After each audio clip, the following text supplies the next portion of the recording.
Welcome to This Week in IT. I'm your host, Russell Smith, and today I'm going to be looking back at the best and the worst tech news of 2022, including the first major update to Windows 11, iOS 16 with its new lockdown mode and customizable lock screen, and of course Elon Musk purchasing Twitter and managing to drive away a lot of its staff and users, and along with that the rise of Mastodon. And I'll also be looking back at the Apple M2 chip and the devices that it announced in 2022. So all of that and more coming up. So let's start with Windows 11. Now, when it was released about a year ago, some people were a little bit disappointed about some of the regressions, like the ability to drag and drop files to the taskbar was missing, there was a lack of customization options on the start menu, and there were just bits and pieces like that that are especially important to power users, which you can find in Windows 10, but were missing in the original release of Windows 11. Now, Microsoft has been working hard over the last year to address some of those things, and some of the regressions that people were annoyed about were addressed in the first major update to the operating system that was released in October 22H2. So there are now some customization options for the start menu. There are several layouts that you can choose from. They added the ability to create folders on the start menu. That drag and drop feature to the taskbar has now been added along with taskbar overflow. So if you have a small screen, for instance, on a notebook and lots of applications open at the same time, then they would just disappear in the original version of Windows 11. But now you've got an overflow area where you can access those applications. So there are lots of things like that, and suggested actions they've also added, which is quite a useful feature, although some of it only really works in the US as far as I remember. And those things were added. There are some things also coming in another update, which we're expecting in early 2023, despite the fact that Microsoft had promised there would only be one major update to Windows a year. They are dropping some of these other things in moments, and some of these things did actually come slightly after the 22H2 updates. I think File Explorer tabs was only officially enabled in moment 1, which I think was delivered as a monthly update in November, if I remember correctly.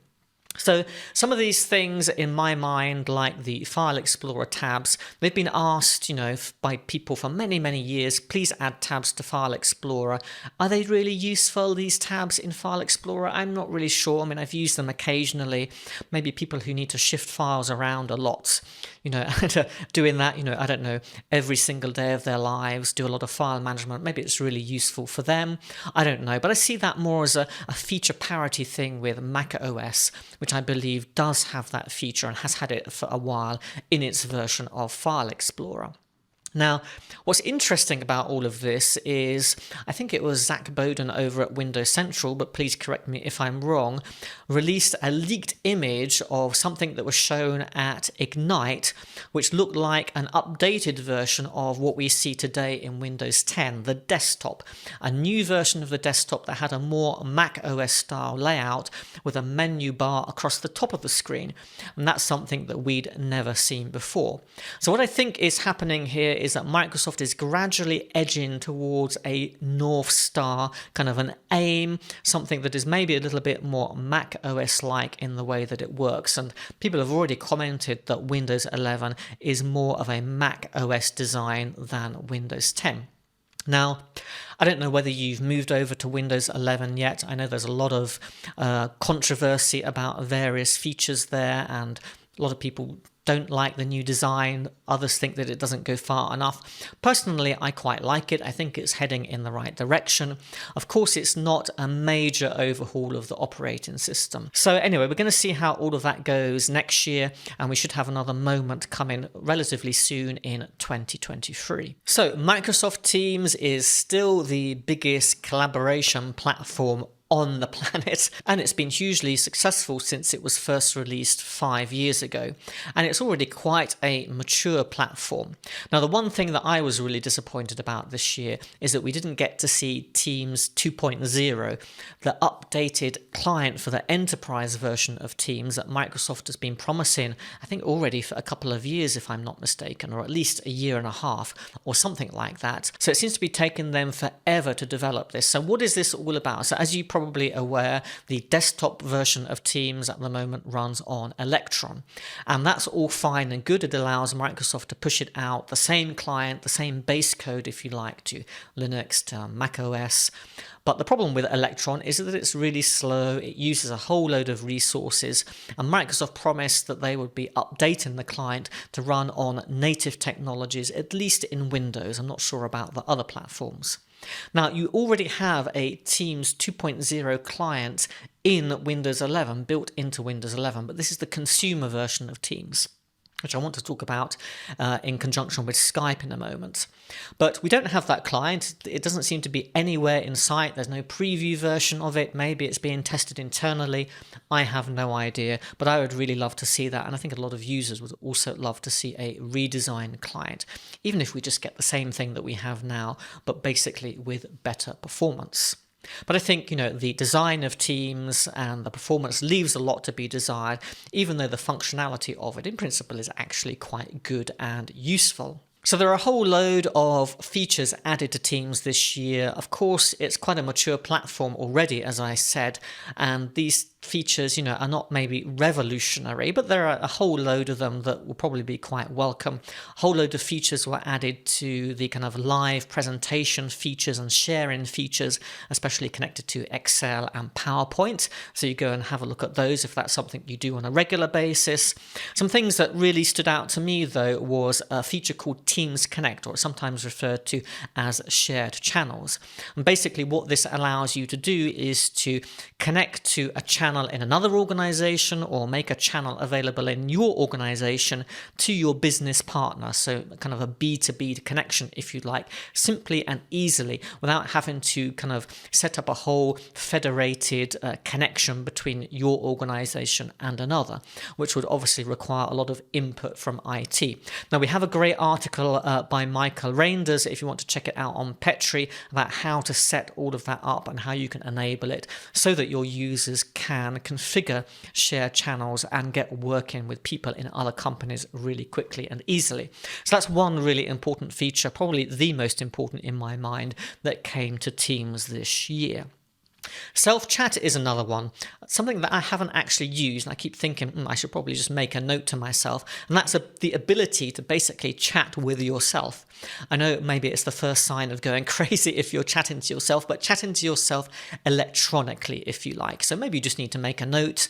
You don't want to fire up OneNote or Notion or whatever else that you're using for note-taking. Maybe you're already in Teams, and this basically just allows you to make notes to yourself. I think there's also the ability to record video and basically just record a note and also send it to yourself, which is also quite good. Now, something that I've only became aware of recently that was added this year is a new app in Teams called the Workflow app. So what is this exactly? Basically, it's an app that exposes a lot of the workflows that you might otherwise need to go into Power Automate to access, and it presents simplified wizards that allow you to set up those workflows in a way that's a little bit more user-friendly. So, Power Automate, is great, but those workflows that you set up there can be a little bit scary if you're not used to that kind of building the logic of those workflows and all the rest of it. And what the Workflow app does is present those workflows in a way that Outlook does, really, when you're setting up rules. So it just kind of takes you through the workflow in natural language and allows you to customize it and enable it. And it's not something that I've used myself yet. It's something I want to look at. Maybe I'll do a video on it in the future. The problem with all of this stuff in Teams, it's becoming its own platform, essentially. It's got a big app store. There are even games in there now, I think, is that a lot of this stuff just isn't very discoverable. So I think, the Workflows app is designed to make power automate workflows in Teams more accessible and easier to use and maybe more discoverable. But the problem is, if you don't know the workflow app exists, then of course, how are you ever going to find it? So I'm telling you now, it does exist, and maybe you want to go and have a look at that. So I think that's quite a good idea, but I do want to test it out myself to see whether it actually lives up to expectations. So while we're on the subject of Teams, let's talk a little bit about Skype. And I saw a video on YouTube, I think it was last month, where somebody at Microsoft was demonstrating this real-time translation feature, which I believe has existed in Skype for some time, but they've added a new capability that basically synthesizes your own voice. So instead of getting some kind of digital Dorothy or digital Bob that sounds like a robot, basically interpreting what you say in real time, you get something that sounds a little bit like you. Now, again, this is something that you need to try for yourself and see how well this works. But in the demo, yeah, I mean, it sounded a little bit like the person, and it was a little bit more pleasant to listen to. So again, I don't know how useful this kind of thing really is, but it's an interesting use of artificial intelligence, and the fact that we can do it is pretty amazing, I would say. So while we're on the subject of Skype, so Skype, it's still there. I don't know, I still use it. I know various people who still use it. Maybe it's people, who are in an older generation. Maybe it's not really common for younger people. Maybe they're used to using, I don't know, FaceTime, obviously, for Apple users, WhatsApp or Facebook Messenger to make calls, or whatever new apps are kind of popular right now. But if Skype isn't as popular as it once was, then I do have to ask, who is using the consumer version of Teams? Now, it's only been around built into Windows for some time, but I think it existed before the release of Windows 11. There was a consumer version of it, and I think Microsoft is trying to push it, trying to get you there, kind of suggesting, well, this is what you use at work, so why wouldn't you want to use it in your private life to communicate with your friends? And I think the big problem with this is just branding, is that people associate Teams with work, and the last thing they want to do in their private life, even if it's something that's really familiar to them, is to use something that they associate with work. So when I'm going to call my parents or my friends, I really don't think about Teams. I think the best thing that Microsoft can really hope for with the consumer version of Teams is that organizations might pick it up, small hobby groups, or I don't know, something like a local hobby group or sports club, or something that requires some organization. They might consider using Teams, for instance. But other than that, I really don't see this getting much traction for personal use. But maybe I'll be proved wrong, but I think Microsoft should just stick either with the Skype brand, or just come up with something brand new that is going to challenge WhatsApp and Facebook Messenger. So I have to say, until recently, I was a little bit confused about this. Outlook, One Outlook, people have been talking about it the whole year. I'm not quite sure. Do I have the new version of Outlook? It just looks like the old version of Outlook to me, because I'm kind of opted in to get the latest version, but I wasn't seeing anything different in my Office apps. I was just getting Outlook. It just looks like Outlook. So it turns out that you only get this new version of Outlook, One Outlook, Microsoft is calling it. It's referred to sometimes as Project Monarch as well, if you're in the, I think, beta channel, the Office beta channel, which I'm not. I'm in a stable channel, but kind of opted in to get things a bit sooner or something. It's so complicated, all of this stuff. I just, I can't really understand. I don't even want to understand it. Just, give me the latest version of Office. I don't want to be testing it, but I'm happy to opt in a little bit earlier, providing that it's been tested in some other channels first. And I wouldn't even begin to speak about what's going on with the Insider program and all this stuff and the different rings and A/B user testing and all this. It's all really complicated. But basically, Microsoft is developing a new code base for, let's call it Big Outlook, the Outlook desktop app that you get if you install the Office suite of applications on your PC. So this is basically to consolidate all the different kind of versions of Outlook. Obviously, we have one for mobile. There are various different versions of Mail and Outlook for the desktop. And I don't know anything really about this new version other than that the main reason to use it, in my mind, the main reason to use it is the fact that, like the mobile version of Outlook, it supports using multiple email accounts. So for instance, in my mobile version of Outlook, I have my Gmail account, my Hotmail account, my personal work account, my work account for BWW. Everything is there. I can view everything in one inbox, or I can view the inboxes separately if I want to do that. Now, the problem with the web versions of Outlook is that you cannot do that. You cannot add all of your different email addresses in one place and see them in one view. You've basically got to open up different versions of the application to be able to see all of those things in the web browser. So the new One Outlook application is hopefully going to solve that problem. And from what I've heard, basically, other than that, it just looks like Outlook on the web. But the worst thing about all of this, and I think I understood this correctly, is that this is going to be an Electron app. And when I heard that, I just thought, well, okay, why? Well, I understand why. I understand this is the easiest way to get this, cross-platform and in one code base. But, if Microsoft has been trying to get us away from the Electron version of Teams, because everybody hates the clunky nature of these Electron apps and the constant resource usage in the background, why would you do the same thing with Outlook? So I'm thinking, well, when this is finally released, it's got to offer me some real advantages over the big, desktop version of Outlook that I have installed right now. So all I can really think is that maybe Microsoft has a plan here, or maybe I'm a little bit too hopeful about this. So I think that Microsoft is going to get out this new version of Outlook, One Outlook, whatever you want to call it, as an Electron app initially. It'll push it out, of course, to Windows, Mac OS, Linux, wherever else. And then maybe in the future, much in the same way that they're doing for Teams, they will begin to develop a dedicated app for Windows that actually runs natively on the platform without this horrible Electron framework. Now, of course, I could be completely wrong about that. Microsoft hasn't said that that's the plan, but I would hope that that would be the plan going forwards. And it also offers an advantage to use Windows. You get a native app, One Outlook, you get a native Teams app that you don't necessarily get on any other platform. And I really hope that is the case. So I've no idea what is going on with One Outlook at the moment. So I can't wait to see that come, I would assume, in 2023 to the stable channel for Office users.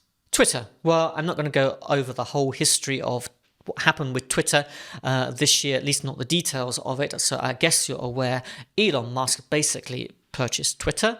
I think that all went through in September, around that time, if I remember. And since then, basically, Elon Musk has been firing people. I think he fired about half the staff. I think it was a bit of firing and a bit of him giving staff an ultimatum, things like, you have to come to the office, you have to work 24 hours a day. If you're not prepared to make that kind of commitment to Twitter, then you've got the option just to walk away. And many people just walked away.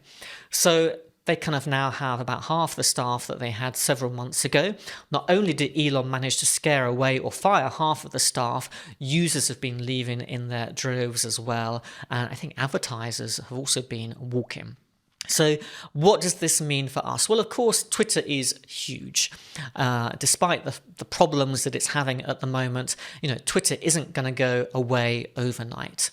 And Elon basically put out a poll, I think it was last week, saying, well, I think that I should step down as CEO and just manage these software development teams, but I will remain CEO until we can find basically a suitable replacement. I think Paul Farrott volunteered himself as a suitable replacement, so maybe he'll be having a job interview soon. Let's see.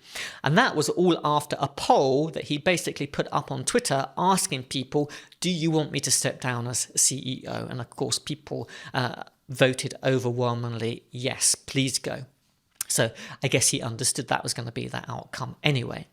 So what does this mean for the likes of you and I? Are there any alternatives to Twitter? So if you saw the Twitter video last week where I had a look at Mastodon, this is not a new social network. It's been around since 2016. So it's open source and it's decentralized.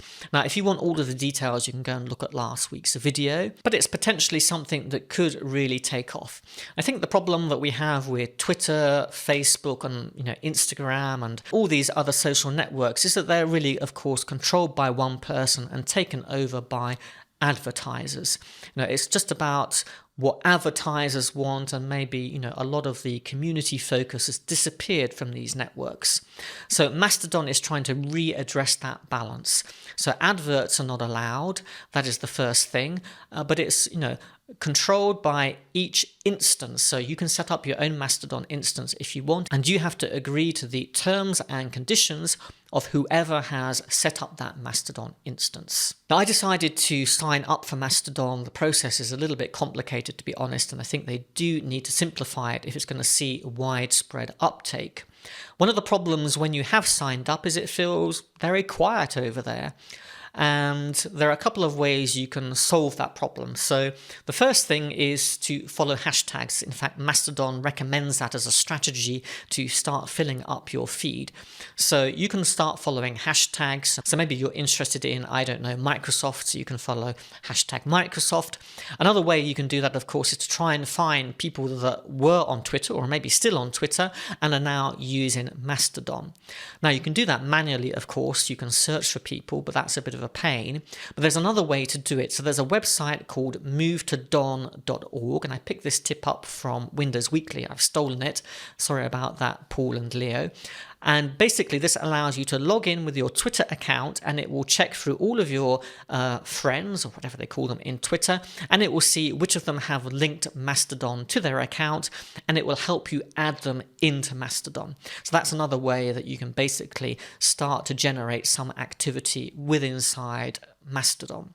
So anyway, I'm going to have a look over the holiday period more and more there and see what's going on. To be honest, I'm not very active on Twitter. I should be more active. I'm obviously not very active on Mastodon at all at the moment. But the question is, do I really want to add another social network to the list of, Facebook and all the other things that I have in my personal life and in my work life?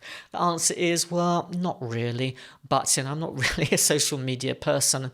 But, maybe I'll give this a go. Maybe it'll be a different experience. Let's see what the conversations are like there. So I want to talk a little bit about the M2 chips that Apple announced earlier this year. So if you're not aware, these are ARM-based chips. They're, of course, based on the M1 that was announced the year before, and they're kind of a point upgrade. So the M1 chips, of course, blew everyone away with their performance and efficiency.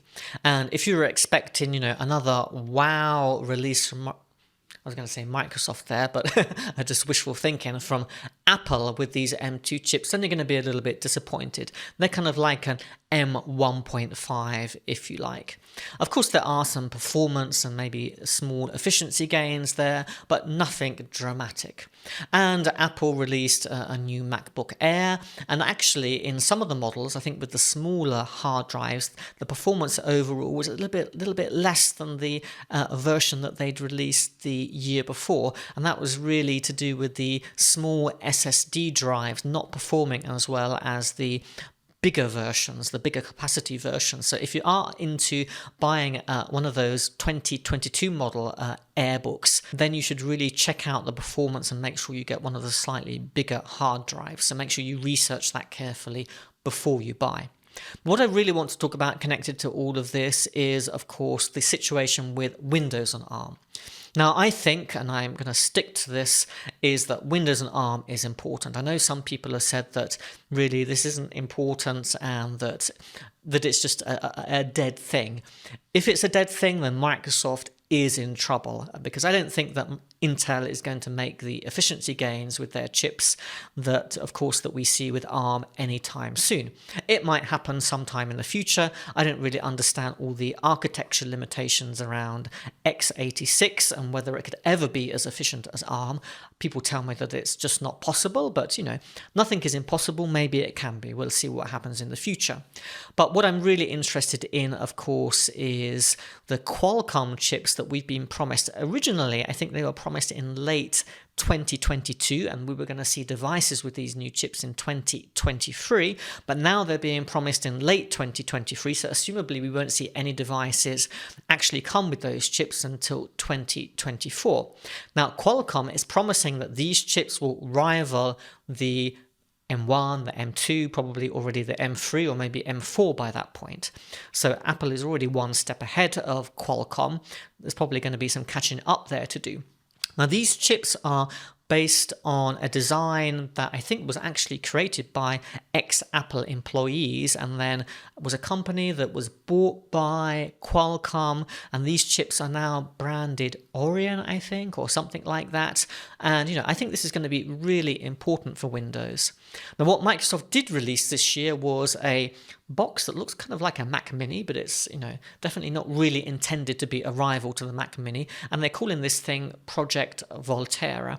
Now, this is the latest chip from Qualcomm, the latest ARM chip with Windows 11 and a whole tool set of things that are designed to work natively with Windows and ARM. And this is really a box for developers so that they can start developing ARM applications. Now, again, I don't know how successful this is going to be. I don't think Microsoft releases sale figures for this kind of stuff, but it'll be interesting to see, the performance of this thing is supposedly, not, obviously it doesn't match an M1 or an M2, but it's supposed to be not bad. But there's obviously a long way to go. And it's just interesting to see all of this stuff edging forwards gradually. Microsoft, they probably understand already that it's going to be another year and a half before any significant performance gains really happen for Windows and ARM, but they're gradually making sure that developers have the tool set that they need to either develop new applications or port their existing applications to Windows and ARM. It's going to be critical for Windows on the desktop, Windows in the server room as well, in the data center, because of course, as energy costs spiral further and further out of control, efficiency and performance are going to be critical. So while we're on the subject of Apple, iOS 16 was released, I think it was September, and I just want to tell you about two features which are my favorite features really there in iOS 16. Now, it all depends, I think, a little bit on the phone model that you have, whether some of these features are available or not, some of those new things. But I think the two features that I want to talk about, which I believe are most useful maybe, should be available regardless of what kind of iPhone you have. Now, the first one, and probably the most visible one, is the ability to finally customize the lock screen. So there are various things that you can do there. One of them is to actually set your own picture as the wallpaper, which is great. And there is also a new area where the clock is displayed and various little widgets that you can put in there. Now, at the time of release, these widgets seem to only really support the built-in Apple apps. Maybe there was one or two that had third-party support. But of course, the limitation around these widgets for the lock screen at the moment is very limited third-party app support. But hopefully over the next year or so, that should get much better. So you can finally customize it much like Android. I think one of the things that I never really liked about Android was that it was too customizable, if you like, apart from all the fragmentation of all the different skins depending on which manufacturer you buy a phone from, which version of Android, all the customization options. You can pick up an Android phone from one manufacturer and then a different manufacturer, one user and another user, and it can just feel like a completely different device, essentially. But one of the things I really like about Mac OS and iOS is that, customization, the ability to customize it isn't completely crazy, but it was a bit too restricted before. So I'm glad they've added this feature. The other thing that I wanted to talk about is lockdown mode. Again, I think I have a separate Twitter video if you want to check it out. I'll put a link to it as well in the description below. But this is basically a super secure mode for iOS 16 that turns off some features that are maybe not absolutely critical, but brings added security. So if you're somebody who's at particularly high risk, maybe you're a public figure, a politician, maybe CEO of a big company, you can switch on this feature to get extra security, and you will just lose some things that are maybe, I think, some kind of script processing is turned off in the browser, and various other little things are switched off, but it doesn't drastically change the overall experience from what I've understood.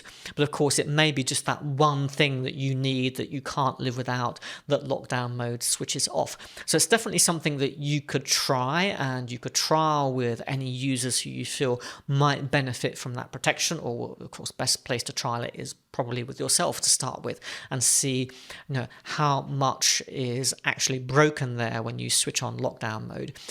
Security, increasing security is always a compromise with usability, regardless of the operating system. Is it Windows or is it iOS? Always a compromise to be had there. So it's something that you need to test out. But this kind of comes on the back of the Pegasus scandal, where I think it was an Israeli company with a bit of help from, I think it was the NSA or somebody else, was able to actually get access to people's phones. I think it was the NSA that were actually using Pegasus, but please correct me if I'm wrong there. And of course, there was a huge scandal around this because Apple always promoted their devices as being more secure than Android, macOS more secure than Windows. And of course, that only goes to a certain extent. But those are my two favorite new features in iOS 16. So that brings me to security, a nice segue into security. So there have been lots of big security breaches in 2022. So I'm going to list some of them off here. So Revolut customer information was leaked very recently. The LastPass vaults were apparently accessible on the internet.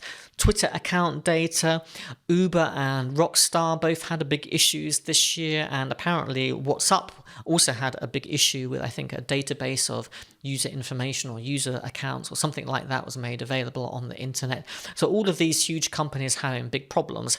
That's not to say that smaller companies are not having big problems as well, but it tends to be a little bit different. So it might be things like malware, ransomware that is more of a concern for smaller companies. So where does all of this leave us? Well, of course, security is one of those subjects which is a little bit dry. We all know that we have to deal with it, but it's not terribly exciting. But, there's still a lot of stuff, a lot of basic best practices that companies just don't follow. People put, a database out on the internet and make it publicly accessible. Not a good idea, people.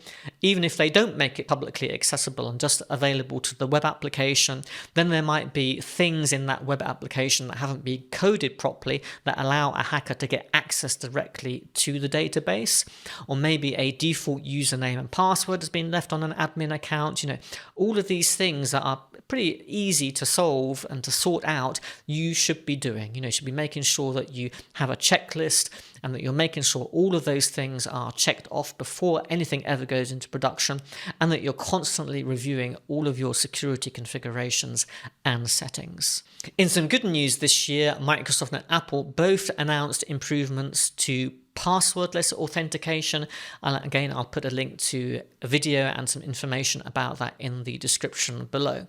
So it's been another bad year for security, for big companies and data leaks and all the rest of it, but if you're a personal user, then there are some things that you can do. One piece of advice, the biggest piece of advice: don't use the same username and password on every single site that you register for.